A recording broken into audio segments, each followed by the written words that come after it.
झांसी के बबीना थाना क्षेत्र के हीरापुर गांव में कोचिंग से घर लौट रही छात्रा की संदिग्ध परिस्थितियों में हो गई मौत। महेंद्र विश्वकर्मा पेशे से हैं ड्राइवर, जिनकी सबसे छोटी बेटी 16 वर्षीय अंशिका 11वीं कक्षा की थी छात्रा। पिता ने बताया कि घर आकर उसने खाया नमकीन और जाकर लेट गई अपने बेड पर। थोड़ी देर बाद उसने मां को आवाज लगाते हुए चीख कर कहा कि मुझे आंखों से नहीं दे रहा है दिखाई, हर तरफ नजर आ रहा है अंधेरा। साथ ही उसके मुंह से निकल रहा था झाग, जिस पर मां ने बुलाया तांत्रिक, जिसने तांत्रिक क्रिया कर ठीक करने का किया प्रयास, लेकिन उसकी बिगड़ती चली गई तबीयत। इसके बाद परिजन लेकर बबीना CHC, जहां से उसे मेडिकल कॉलेज के लिए कर दिया गया रेफर, लेकिन यहां पहुंचने से पहले ही उसने रास्ते में तोड़ दिया दम। पुलिस ने शव को पोस्टमार्टम के लिए भेजकर मामले की जांच की शुरू। झांसी के महारानी लक्ष्मीबाई मेडिकल कॉलेज में फिर देखने को मिला बड़ा अग्निकांड, जहां शुक्रवार को स्त्री रोग एवं प्रसूति विभाग के कंट्रोल रूम में शॉर्ट सर्किट से उठी चिंगारी से अचानक लग गई आग, जिसने देखते ही देखते विकराल रूप कर लिया धारण। मौके पर पहुंची पुलिस और फायर ब्रिगेड की टीम ने एहतियात के तौर पर पैनल के नजदीक के मरीजों को पहले निकाला बाहर। फिर फायर फाइटर्स ने अग्निशमन यंत्रों की मदद से कंट्रोल पैनल से उठ रही आग पर पा लिया काबू। मुख्य अग्निशमन अधिकारी राजकिशोर राय ने बताया कि वार्ड के कंट्रोल पैनल में शॉर्ट सर्किट होने से भड़की थी आग, लेकिन समय रहते बुझा दिया गया उसे। इस घटना में नहीं हुआ कोई नुकसान। घटना की जा रही है विस्तृत जांच। ललितपुर में दरिंदगी की बड़ी वारदात आई सामने, जहां एक 65 वर्षीय बुजुर्ग ने 35 वर्षीय मानसिक रूप से विक्षिप्त महिला से किया दुष्कर्म। गोविंद सागर बांध के पास स्थित एक सार्वजनिक शौचालय में हुई यह घटना। पीड़िता कई दिनों से रह रही थी इस शौचालय में, जो यहाँ मोहल्ले में भीख मांगकर पाल रही थी अपना पेट।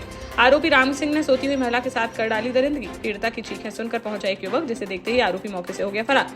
पुलिस ने FIR दर्ज करते हुए आरोपी की तलाश की शुरू।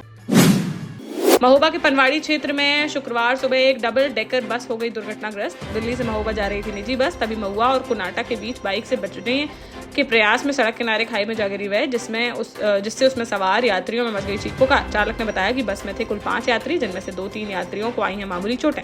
सभी यात्री हैं सुरक्षित। पुलिस ने घटनास्थल का निरीक्षण करते हुए मामले की जांच की शुरू। जालौन के बाद अब हमीरपुर में आसमान में ड्रोन उड़ने की खबर आई सामने, जहां सुमेरपुर थाना क्षेत्र के टेड़ा गांव में बीती रात आसमान में देखी गई कई टिमटिमाती ड्रोन की रोशनियां। रात 8 बजे एक युवक ने देखा यह दृश्य। फिर देखते ही देखते पूरा गांव छतों व गलियों में हो गया जमा। ग्रामीणों के अनुसार अलग अलग दिशाओं में उड़ रही थी 4 से 5 डिवाइस। कई लोगों ने इन उड़ती रोशनियों के बनाए हैं वीडियो। ग्रामीणों ने ग्राम प्रधान और पुलिस को दी सूचना। मौके पर पहुंची पुलिस ने की जांच पड़ताल, लेकिन नहीं मिल सकी कोई ठोस जानकारी। बता दें कि 3 अगस्त को बिना अनुमति ड्रोन उड़ाना है प्रतिबंधित। इसका उल्लंघन करने वालों पर गैंगस्टर एक्ट व NSA की जा सकती है कार्रवाई। झांसी जिले के मौठ विकासखंड अंतर्गत समथर क्षेत्र में गहरा गया है खाद का संकट, जहां सहकारी समितियों पर किसानों को खाद के लिए लंबी कतारों में होना पड़ रहा है खड़ा। घंटों इंतजार के बाद भी खाली हाथ लौट रहे हैं कई किसान। किसानों का कहना है कि खरीफ फसलों की बुवाई का है समय, इस दौरान खाद की जरूरत होती है सबसे ज्यादा, लेकिन समितियों में नहीं है पर्याप्त मात्रा में खाद। इस वजह से किसानों को निजी दुकानों से महंगे दामों पर खरीदनी पड़ रही है खाद। जल्द से जल्द इस समस्या का समाधान कराए जाने की उठाई मांग।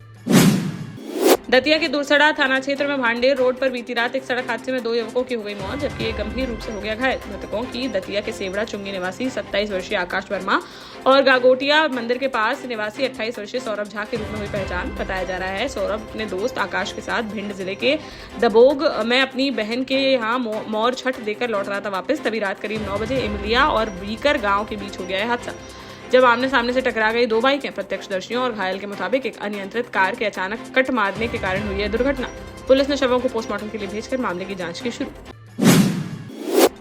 जालौन के कौंच तहसील अंतर्गत टोपोर गांव में शमशान घाट की स्थिति हो गई है चिंताजनक, जहां शमशान घाट में चारों तरफ भर गया है पानी। शुक्रवार दोपहर 80 वर्षीय रामनारायण प्रजापति के अंतिम संस्कार के दौरान परिजनों को गंभीर समस्याओं का करना पड़ा सामना। ग्रामीणों ने कहा कि दलदल में बदल गया है शमशान घाट का रास्ता, जिस कारण पानी में उतरकर करना पड़ा अंतिम संस्कार। SDM ने मामले को संज्ञान में लेते हुए शमशान घाट के जीर्णोद्धार और रास्तों की मरम्मत के लिए ग्राम प्रधान को निर्देश देने की कही बात।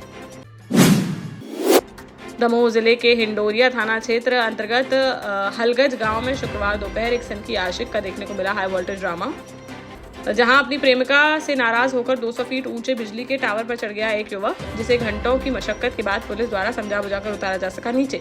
युवक की राजस्थान के दौसा निवासी 25 वर्षीय दिलखुश योगी के रूप में हुई पहचान, जिसने बताया कि उसकी दमोह की रहने वाली एक युवती से इंस्टाग्राम पर हुई दोस्ती, जो धीरे धीरे बदल गई प्यार में। अपनी प्रेमिका से मिलने के लिए वह ट्रेन से पहुंचा दमोह के बांदकपुर। यहाँ पहुंचकर उसने युवती को बुलाया मिलने के लिए, तो उसने आने से कर दिया इनकार, जिससे गुस्से में आकर सनकी आशिक ने उठाया है कदम। देश का जाना माना सैनफिन ग्रुप आपके लिए फिर लाया है झांसी में वास्तु के हिसाब से फ्लोर प्लान सहित एक शानदार टाउनशिप। जिसमें सुरक्षा की दृष्टि से सीसीटीवी, एक ही ग्रैंड गेट से एंट्री और एग्जिट, चौड़ी सड़कें, parking, car wash area, senior citizen and international fountain parks, swimming pool, gym, badminton, tennis आदि courts, school, hospital, shopping mart आदि कई सुविधाएं। इसीलिए तो हम झांसी में लोगों की पहली पसंद। 12 साल पहले अपने स्टार्टअप के साथ ही योग्य नेतृत्व, अनुभवी टीम और सक्षम सेंट्रलाइज और उत्तरदायी प्रबंधन के बल पर सबको घर गुणवत्ता के साथ समय पर घर की योजना के तहत सैनफिन समूह ने बहुत ही कम समय में 1500 से ज्यादा यूनिट्स को दिया है कब्जा। समय पर डिलीवरी से हमारे ग्राहकों में बड़ा है विश्वास और मिली है संतुष्टि। सैनफिन समूह ने बहुत कम समय में Sanfin Ashok city, green homes residency, green homes city, Sanfin Ashok valley, Delhi public school, Sanfin शाखा, केन सैनफिन अस्पताल सहित कई अन्य परियोजनाओं के साथ नई झांसी के निर्माण में स्थापित किया है एक बड़ा मुकाम। तो आप भी आज ही आइए अपने परिवार के साथ और कीजिए अपने सपने साकार। झांसी में एसएसपी बीबीजीटीएस मूर्ति के निर्देशन में सर्विलांस टीम को मिली बड़ी सफलता, जहां टीम ने खोए हुए 206 कीमती मोबाइलों को कर लिया बरामद, जिनकी करीब 50 लाख रुपए बताई जा रही है कीमत। शुक्रवार को एसएसपी ने सभी 206 मोबाइल स्वामियों को पुलिस लाइन में किया आमंत्रित, जहां उन्हें सौंपे गए उनके गुम हुए मोबाइल, जिसे पाकर खिल उठे सैकड़ों लोगों के चेहरे और उन्होंने झांसी पुलिस का जताया आभार। टीकमगढ़ में मेजर ध्यानचंद की जयंती पर मनाया गया राष्ट्रीय खेल दिवस, जहां पुलिस परेड ग्राउंड में आयोजित कार्यक्रम में केंद्रीय मंत्री डॉक्टर वीरेंद्र खटीक रहे मुख्य अतिथि। साथ ही कलेक्टर विवेक श्रोतीय, एसपी मनोहर मंडलोई और नगर पालिका सीएमओ ओमपाल सिंह भी रहे मौजूद। केंद्रीय मंत्री ने जिले की हॉकी एसोसिएशन के वरिष्ठ खिलाड़ियों का किया सम्मान। उन्होंने कहा कि शहर के गंजी खान हॉकी स्टेडियम में राजशाही काल से खेली जाती रही है हॉकी। मेजर ध्यानचंद ने भी यहाँ अपना किया था खेल प्रदर्शन। हॉकी की नर्सरी के रूप में माना जाता है टीकमगढ़। वहीं कलेक्टर ने कहा कि ढोंगा स्टेडियम में हॉकी का एस्ट्रो टर्फ हो चुका है तैयार। दिसंबर में यहाँ होगी हॉकी की नेशनल जूनियर चैंपियनशिप। झांसी के गुड़सराय थाना क्षेत्र के परकोटा में जमीन विवाद को लेकर हुई मारपीट में बीती रात को 50 वर्षीय रामसेवक की हो गई मौत। मृतक की बेटी ने पति और ससुराल पक्ष पर हत्या का लगाया आरोप। मड़वा राजगढ़ निवासी रामसेवक की बेटी रोशनी की 12 साल पहले गुड़सराय के परकोटा निवासी कृष्णकांत से हुई थी शादी। बेटी का कहना है कि रोशनी का नहीं है कोई भाई, इसी कारण कृष्णकांत उससे मायके की संपत्ति में मांगता था हिस्सेदारी। वह अक्सर शराब पीकर करता था मारपीट। हाल में पति पत्नी के बीच हुआ विवाद तो जानकारी मिलने पर रोशनी के घर पहुंचे पिता। इस दौरान ससुराल पक्ष ने रामसेवक के साथ कर दी मारपीट, जिन्हें ले जाया गया स्वास्थ्य केंद्र। वहां डॉक्टरों ने कर दिया उन्हें मृत घोषित। मृतक की बेटी ने दी तहरीर। शव को पोस्टमार्टम के लिए भेजकर मामले की जांच में जुटी पुलिस। सागर में खुरई से बीजेपी विधायक व पूर्व मंत्री भूपेंद्र सिंह के भतीजे लखन सिंह की क्रेशर खदान में हाईटेंशन लाइन की चपेट में आ गया था एक 12 साल का बच्चा मानस, जिसका काटना पड़ा था हाथ। जनवरी 2025 की यह घटना। 8 महीने बाद भी पुलिस ने इस मामले में नहीं की कोई कार्रवाई, जिसके बाद बच्चे के पिता राकेश शुक्ला और कांग्रेस नेता अंशुल सिंह परिहार ने सुप्रीम कोर्ट में लगाई याचिका। शुक्रवार को इस मामले में सुनवाई के बाद कोर्ट ने मध्य प्रदेश सरकार, सागर के एसपी, कलेक्टर, विधायक व पूर्व मंत्री भूपेंद्र सिंह और उनके भतीजे लखन सिंह को नोटिस किया है जारी। कोर्ट ने इस मामले में 4 सप्ताह में मांगा है जवाब। महोबा में प्रधानमंत्री फसल बीमा योजना में बड़ी धोखाधड़ी का हो गया खुलासा, जहां किसानों ने उनके बीमा किसी दूसरे के नाम करने के लगाए थे आरोप। किसानों की शिकायत पर डीएम गजल भारद्वाज ने तीनों तहसीलों में बनाई जांच समिति। जांच में सामने आया कि महोबा के किसानों की जमीन का दूसरे जिलों के लोगों के नाम पर किया गया बीमा। इस धोखाधड़ी में करोड़ों रुपए का उठाया गया बीमा क्लेम। असली किसानों को ना तो इसकी दी गई जानकारी और ना ही उन्हें मिला इसका कोई लाभ। डीएम के आदेश पर उप कृषि निदेशक राम सजीवन ने शहर कोतवाली में जिला प्रबंधक निखिल चतुर्वेदी समेत अन्य अज्ञात लोगों पर दर्ज कराया मुकदमा, जिस पर मामले की जांच में जुटी पुलिस।